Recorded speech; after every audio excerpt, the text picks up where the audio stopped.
Enhla nasezansi ngiyabingelela. Cha ngizoba mfishane nganza kwethu, ngifisa ukubala ngiphendule inkulumo kulezi insukwane ezidlule eyenziwe uGadla uMfokaNxumalo. uGadla ke kimi umne wethu aphinde abe usibari wami. Insizwa nje sihoshelana kahle kakhulu nayo.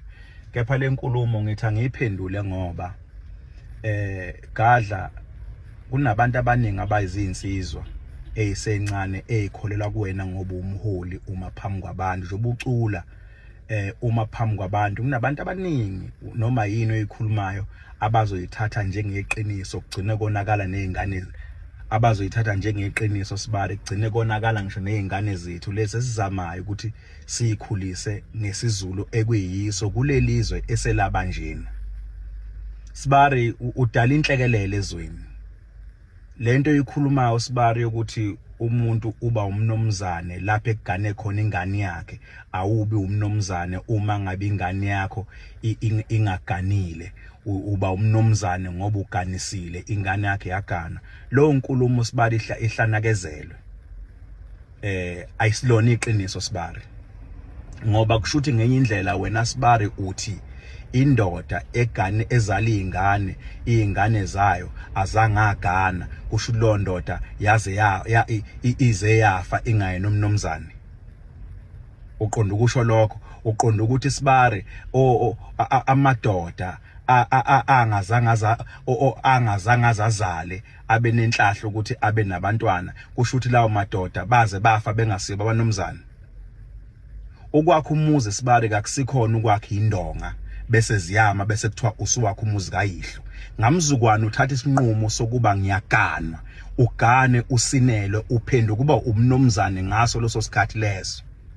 Ingakho phela ekhaya bengingavumelekile ukuthi ushaya amandla komuzi umisa amadolo ungagani bekubuza kuthiwa mfana wami usuyanumuza yini, wamisa amadolo usuyanumuza yini, ngoba usiya umnomzane ofanele ukumisa amadolo. Ingakho phela sibari ubethi mangaba abanomzane behlezi phansi kwesihlahla behla okusenzeka namanje ethi umfana mangabe seganiwe ahambe likeke njengenkukhu beyichithihlo engafuni ukusondela koyise behla bese bemqhweba kuthiwa sibani banengane usumnomzane woza lekusithebe phuma einganeni ngoba umuntu ongaganiwe kuthiwa ingane. So lenkulumo sibari oyishoka kakusiyona sibari. Umfana nake wathatha isinqumo sokugana, wagana, waphelelisa, waqhoyisa, wenza yonke into. Lo mfana usewumnomzane. Ma uthi wena sibari uba umnomzane la ekugane khona ingane yakho, ngeke ube umnomzane emacinikeni sibari. Mina ngeke ngihambe ngiyoba umnomzane kaMasango noma kaNdilo. Ngeke. Ngiumnomzane ekhaya njoba ngiganiwe ngakho umuzi kababa ukukhanda umuzi kayihlo kakusikhona ukwakhe indonga.